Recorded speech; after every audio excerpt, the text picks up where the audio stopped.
CM Revanth Reddy deputy CM బట్టి విక్రమార్క రాజ్ భవన్ కు వెళ్లారు. రాష్ట అవతరణ వేడుకలకు గవర్నర్ సిపి రాధాకృష్ణను ఆహ్వానించారు. గవర్నర్ తో CM Revanth Reddy, deputy CM Bhatti రాష్ట అవతరణ వేడుకల ఏర్పాట్ల గురించి వివరించారు. ఇప్పటికే మాజీ సీఎం కేసీఆర్ ను ప్రభుత్వం ఆహ్వానించింది. అయితే వేడుకలకు ఉద్యమ నేత బీఆర్ఎస్ అధినేత కేసీఆర్ ను రాష్ట ప్రభుత్వం ఆహ్వానించింది. ఆయన్ను కలిసి ఆహ్వాన పత్రికను ప్రోటోకాల్ ఇన్ఛార్జ్ వేణుగోపాల్ అందజేశారు. ఆహ్వాన పత్రికతో పాటు ముఖ్యమంత్రి రాసిన లేఖను సైతం కేసీఆర్ అందించారు. సీఎం ఆదేశాల మేరకు కేసీఆర్ ను ఆహ్వానించినట్లు వేణుగోపాల్ తెలిపారు.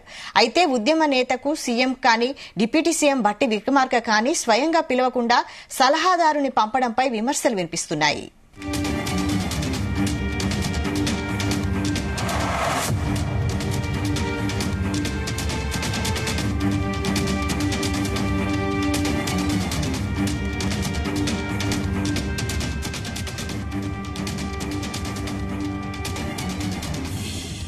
ఇదే అంశంపై ఫుల్ డీటెయిల్స్ మా ప్రతినిధి శ్రీచరణ్ అందిస్తారు. శ్రీచరణ్.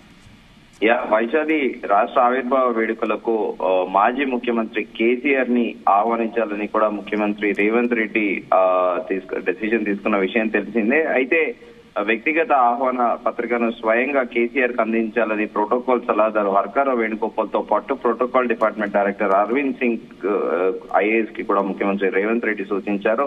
అయితే ముఖ్యమంత్రి రేవంత్ రెడ్డి ఇంటికి ప్రోటోకాల్ సలహాదారు హర్కారావు వేణుగోపాల్ నందినగర్ బంజారాహిల్స్ లోని నందినగర్ ఇంటికి వెళ్లి కూడా ఆహ్వానించారు. ఇప్పుడు చర్చ ఏంటంటే అందరూ కూడా స్వాగతించదగిందే. ప్రతిపక్ష నాయకుడిని కూడా రాష్ట్ర ఆవిర్భావ వేడుకలకు ఇన్వైట్ చేయడం కూడా స్వాగతించదగిన విషయమే. కానీ గతంలో కూడా ఒక సంస్కృతి ఉండేదని కూడా రాజకీయ విశ్లేషకులు అంటున్నారు.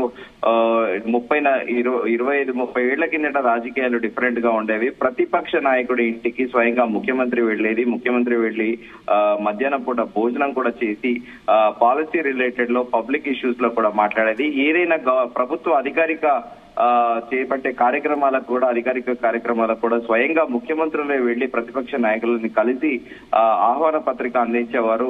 కానీ ప్రస్తుతం ముఖ్యమంత్రి రేవంత్ రెడ్డి తన ప్రోటోకాల్ సలహాదారు హర్కార వేణుగోపాల్ తోని పంపించడం ఏంటి అనేది కూడా సర్వత్రా చర్చనీయాంశంగా మారింది. కొద్దిసేపటి కిందకే రాజ్ భవన్ లో గవర్నర్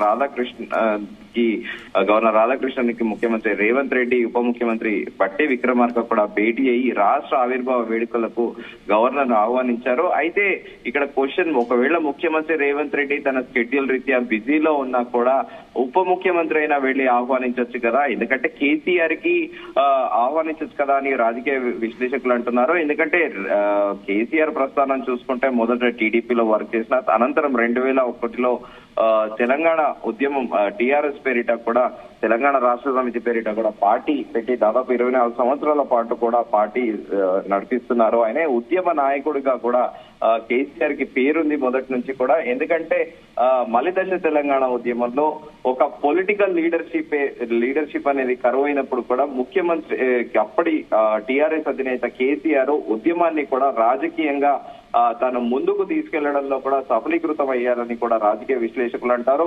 మరోవైపు ప్రజలు ఉద్యమకారులతో పాటు విద్యార్థులు ఉద్యమం చేస్తే తెలంగాణ వచ్చిందని అంటున్నప్పటికీ కానీ 1969లో జరిగిన ఉద్యమం కానీ ఆ తర్వాత 96లో కూడా కొంతమంది ఉద్యమకారులు ఉద్యమాన్ని ప్రారంభించినప్పటికీ రాజకీయంగా దాన్ని మొత్తం దేశవ్యాప్తంగా తీసుకెళ్లడము, దాంతో పాటు కేంద్ర ప్రభుత్వాన్ని కూడా దీంట్లో ఈ విషయం పైన ఆలోచించే విధంగా తీసుకెళ్లడంలో మాత్రము కేసీఆరే ఉన్నారు దాంట్లో. ఎందుకంటే అప్పట్లో కేసీఆర్ మాట్లాడినంత ఘాటుగా ధీటుగా కూడా కేసీఆర్ కి జవాబిచ్చే నాయకుడు కూడా లేరనేది కూడా కేసీఆర్ ఒక పేరొందారు. ఎందుకంటే ఉద్యమాన్ని తన అస్త్ర శస్త్రాలతో తన వ్యూహాలతో ఎప్పటికప్పుడు కూడా ముందుకు తీసుకువెళ్లేవారు.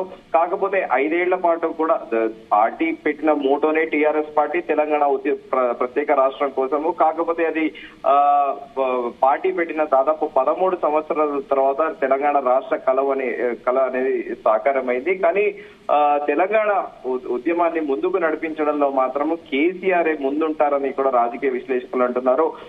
జేఏసీ జాయింట్ యాక్షన్ కమిటీ పెట్టడము, అటు ప్రొఫెసర్ కోదండరాం అధ్యక్షతన కూడా ఇలా అటు రాజకీయ సమీకరణాలతో పాటు ఇట్లా విద్యార్థులు, ఉపాధ్యాయులు, ప్రొఫెసర్లు అందరినీ కూడా ఒక చోట చేర్చి ఉద్యమాన్ని నడిపిన నాయకుడిగా కూడా కేసీఆర్ పేరుగాంచారు. కానీ అంతటి ఉద్యమ నాయకుడికి దాంతో పాటు రాష్ట్రం ఆవిర్భవించాక తెలంగాణ మొదటి ముఖ్యమంత్రిగా కూడా పేరొందిన కేసీఆర్ కి ఒక డిప్యూటీ చీఫ్ మినిస్టర్ తోని కూడా ఆహ్వానం పంపించకపోవడం ఆశ్చర్యకరమని కూడా అక్కడక్కడ బీఆర్ఎస్ వర్గీయులు కూడా నిరసన వ్యక్తం చేస్తున్నారు. ఎట్ ది సేమ్ టైం రాజకీయ విశ్లేషకులు కూడా ఓకే బీఆర్ఎస్ ప్రభుత్వంలో ఏం జరిగినా కూడా వాళ్ళు ప్రతిపక్ష నాయకుల్ని గౌరవించకపోయినా కూడా కేటీఆర్ కానీ హరీష్ రావు కానీ వెళ్లి ఆహ్వానాలు ఇచ్చేది సదరు ప్రతిపక్ష నాయకులకు. కానీ ఇప్పుడు కాంగ్రెస్ ప్రభుత్వం ప్రజాపాలన అంటారు, మేమందరినీ గౌరవిస్తామంటారు కదా.